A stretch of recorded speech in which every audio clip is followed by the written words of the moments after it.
Hi, folks. Good morning. I'd just like to, as it has become my custom these days, to share a few thoughts with you. Some practical thoughts that will help you in your relationship with your family members, your church people, country people, and even within yourself. I want to talk to you about three things that I think is very important these days that we are in. I want to talk to you about enviness, striving, and divisions. Envying, striving, and divisions. Three things. Enviness, striving, and divisions. Just going to explain a little bit so that you will watch out and keep yourself safe so that you will not be victimized by these three things that kill, that destroys. I will read quickly from 1 Corinthians chapter 3. 1 Corinthians chapter 3, verse 1 to 3. The Bible says this: "And I, brethren, could not speak to you as to spiritual people, but as to carnal, as to babes in Christ. I fed you with milk, and not with solid food. But until now you were not able to receive it, and even now you are still not able. For you are still carnal. For where there are envy, strife, and divisions among you, are you not carnal and behaving like mere men?" Now I'll repeat the last verse 3 again. For you are still carnal. For where there are envy, strife, and divisions among you, are you not carnal and behaving like mere men? Paul was comparing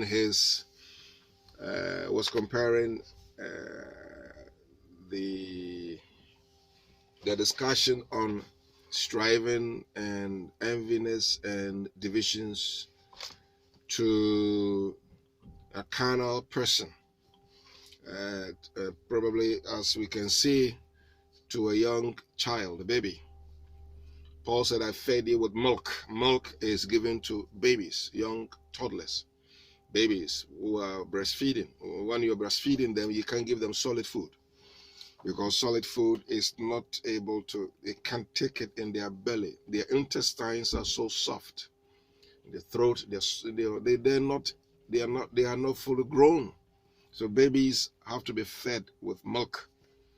And as they grow, gradually they are introduced into solid food. But Paul said, "I fed you with milk, but I could not feed you with solid food because you are not there yet. You're still babies. You're still toddlers. You've been in the church for ages. You call yourself a Christian for many, many, many, many years. You have been married for several years. You have a position in the church for many years, and you're still a baby. You could even be a prophet, a pastor, but you're still a baby." Why? The reason why Paul thinks that the church is still still babies that haven't grown is not because of physical built up or structures of the church.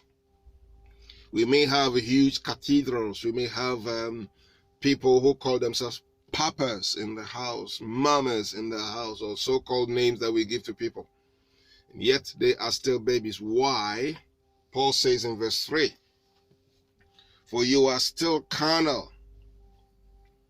For where there are envy, strife, and divisions among you, are you not carnal and behaving like mere men?"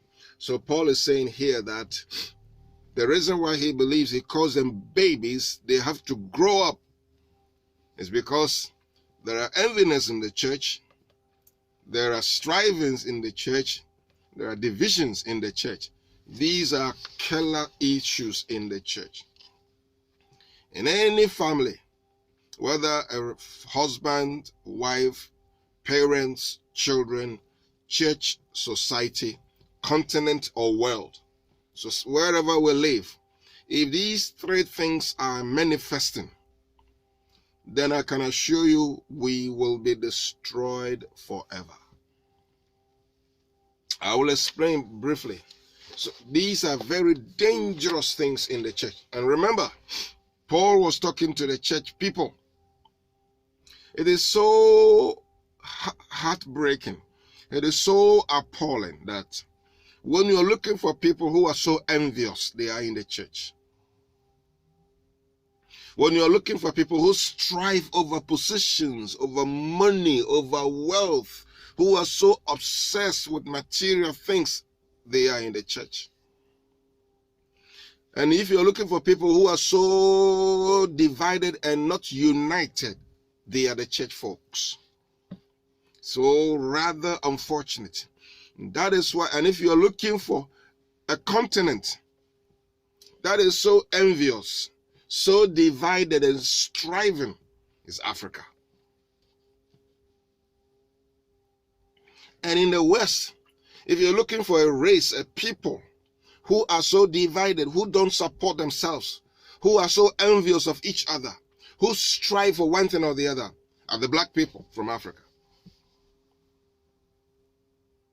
And that is why we are always struggling. We are always fighting. We are always envious. We want to kill. We want to steal. We are so obsessed. We don't celebrate people's achievements. Now let me say this, friends. Paul said, grow up. Anyone who finds himself in these categories of people, grow up. Because, first of all, when you are envious of someone, when you are striving for something, when you are striving, when you are fighting, there are contentions. When you are divided, you are the one who is destroying yourself first. You destroy yourself first before you destroy others. The danger of enviness. An envious person is a person who is threatened by somebody's success. When somebody is doing well, instead of you celebrating the person, you are so angry, you are so obsessed, you are so hurt because somebody is doing well. You wish that the position they have is yours. You wish that the children who are doing well at college and high school and university are your children. You wish that the car they drive is your car. You wish that the house they live in is your house. There is nothing wrong with wishes. But if you want to wish for what your neighbor has, work for it. If you don't have it, don't be envious of it. We need to celebrate people's achievements. We need to enjoy. You see, I find it so joyful when I see a brother, a sister doing well in life. And I don't care whether they're doing well better than me or not. Because at the end of the day, they are on their path. You see, life is like driving on a motorway. There are many motorways in England. And every one of them has its destination. Some of them merge onto others. Some are going straight to your final destination. Everybody is living on the motorway of his or her life. Everybody has his or her purpose. Everybody has his or her destination. So you have to have your destination in view. Stop looking at the drivers driving past you. Stop looking at the driver who is going ahead of you. Stop looking at those who are behind you. Of course, observe them for you to drive safely. But don't be so obsessed because they are going past you. Don't be envious of what they drive, because what a person drives is one thing, but what is driving them is another thing. An envious person always wants the world to be his own. and wants to kick everybody out. Church people, stay away from enviness. You don't have a car, and so what? You don't have a house, and so what? If you need one, work for it. And work patiently. Work patiently. There are people, a race in this country, that are so envious of each other. And there's a black race. Even your own family people, they will not celebrate you. They will not celebrate your vision. They will not celebrate your achievement. They will not celebrate. You see, I know someone who started a business. And I'm not talking about myself, even though I've just started mine. A dear person I know who started a business. And I was so happy that this person, for the first time, has started a business in this country. And I told a person who was close to me that this individual has started a business. And the statement this person made was, well, he could start all the business in this country, I don't care. Wow. Instead of taking the phone call and say, well done for starting this business, well done for doing what I could not do. For whatever reason, the person did not enjoy the news that this individual has started a business. My friends, any person who is envious is a baby. Because it's a baby who is always asking for more. This is mine, it's mine, it's mine. Every child owns the whole world. Grow up. Get out of enviness zone and celebrate people's achievements. You see, when you envy someone, you can hate them. Hatred is the mother, is the daughter of enviness. And when people are envious, they will work, they will force themselves to get what you don't have. You see, you don't know what people did to get what they have. And you don't know what they are doing to be where they are. Be on your own lane. If you want inspiration, let them teach you. Let them help you. You see, it is so unfortunate. So unfortunate. When a white person knows something, the white person will teach somebody to know it. When a black person knows something, he will hide it and not tell his brother. A friend of mine was, in fact, before the person became my friend, he wasn't my friend. I saw a notice on a building, free tiles, an old business, floor tile business. The person was closing it down. So I was walking down with my wife and I saw the sign, free tiles. I saw it first. So I rang a few friends of mine and said, look, I've seen somebody, a tiling shop closing down and they want people to come and grab them for free. Believe you me. Those people, that friend of mine that I called also called many, many friends. Because it's a whole building full of tiles. What am I going to do with them? Even if the person says, take them for nothing, I don't have the place to keep them. And I don't want to be so self-centered and selfish. And those people came around. Many Ghanaians came around. Do you know what happened? They were fighting over those tiles. They even forgot that I, the one who found it first and called them to come and grab it, they were so envious of the tiles I took. It's a black man who will hide the treasure. You have to seek for it until you find it. Enviness is a killer. Enviness will make you sick. Enviness will give you headache. Enviness will give you heart attack. So if you don't have something, stay in your zone and wait until you can get your own. Number 2, it says divisions. Envying and striving and divisions. Striving for what? Striving is contention, fights.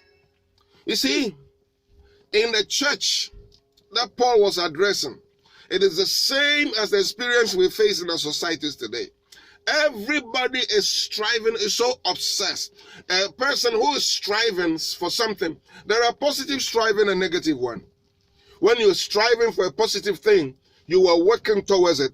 But when you're striving, you are contending, you're fighting. It is not yours, but they want it to be yours.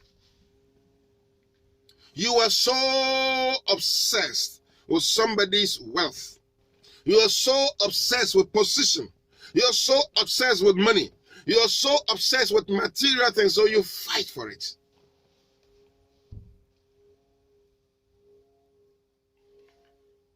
Even in the West today, a lot of African couples who are divorcing, who are separating, they are separating because of buildings, houses that they are building in Africa. The wife doesn't want the husband to see what the wife is doing. The husband doesn't want the wife to see what they're doing. Even the bank accounts, they fight over money. They fight over money. What are you going to do with money? Money is not the foundation of marriage. Money is a building block. But the real foundation of marriage is love. If you love your partner, you will not cheat them. You will not deceive them. You will not take all the monies and take care of your mother when her mother is also there to be taken care of. What is house? Why are you fighting over properties? Why are you fighting over something that you have today and tomorrow you will die and leave them behind? Why are you fighting because you think you have your right? What is your right? Your right must be in the right direction.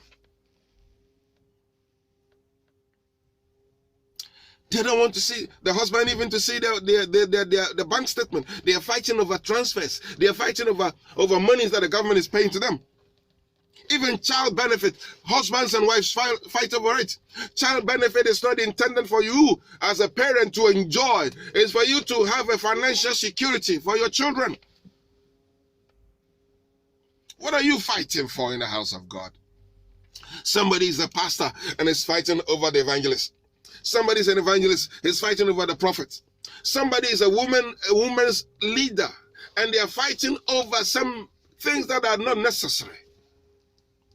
Everything you have and everything you want to be and whoever you think you are, it is for the service of somebody else.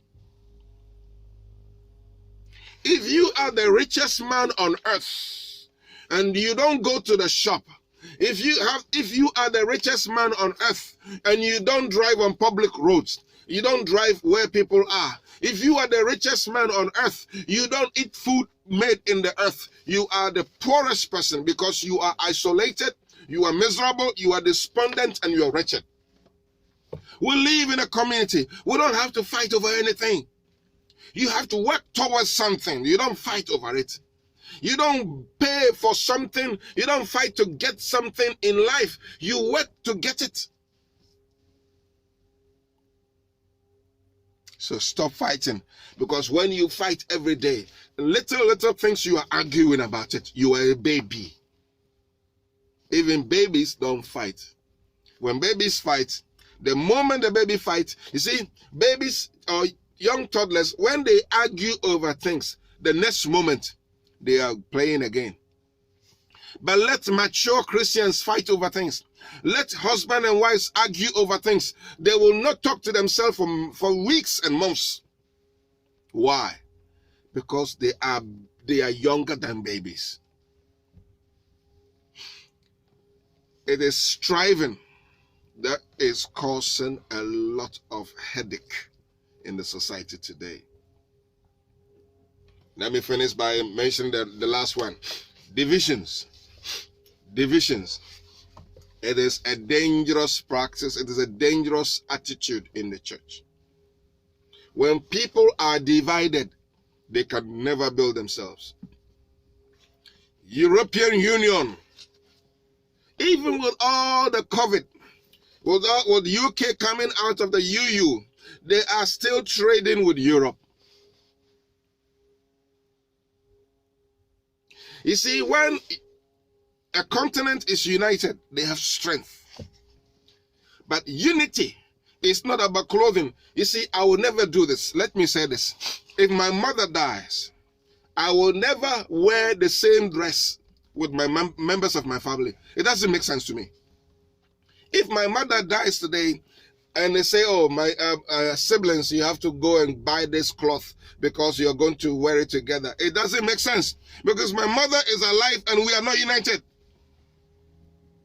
When a mother is alive, there is no unity to show love and care and compassion towards the mother who brought you up.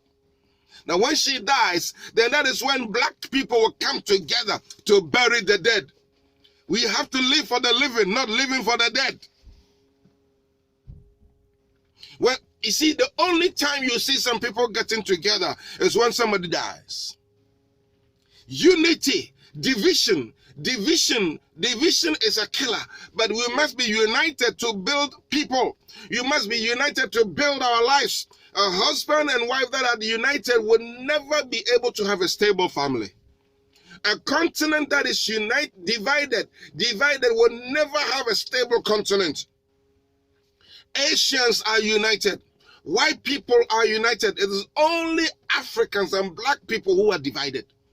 And we have this attitude in the church. We are so suspicious of each other. So suspicious of each other. We hate each other. We think that we are each other's enemies. Wow. Do you know why? I don't blame ourselves. I blame our mothers and our mothers' mothers and our mothers' mothers' mothers. Because what you see in the West now, they taught their children. They taught their children to do charity. They taught their children to take turns. They taught their children to be kind. They taught their children to show good civility, to be civilized. They taught their children to respect. Values are taught. You don't become someone just overnight. Our mothers were envious.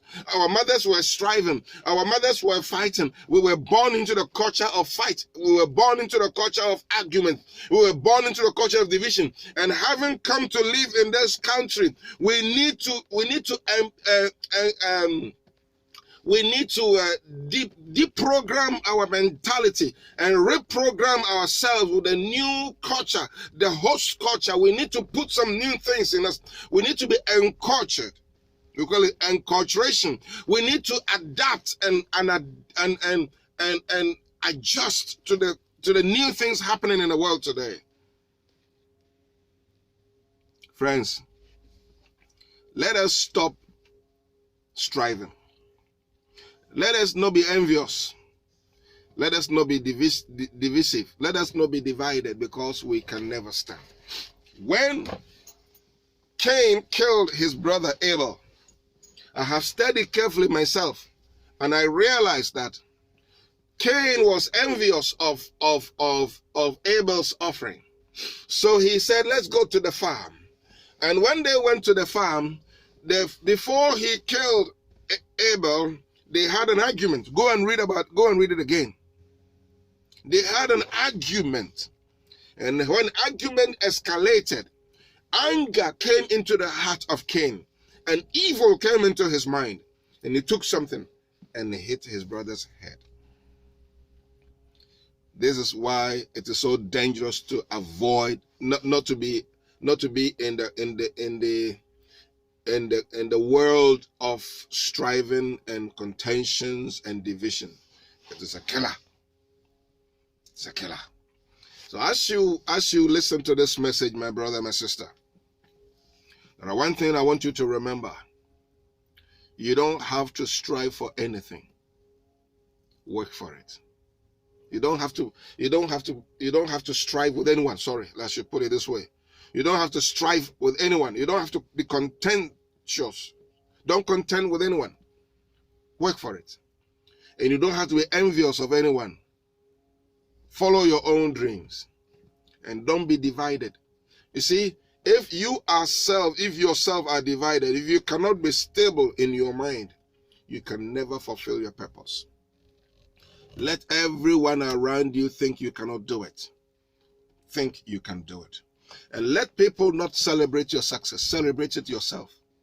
And if you look to God and to yourself and to those positive people around you from far and near, you can be on your road to your success. And success is not determined by people's opinion.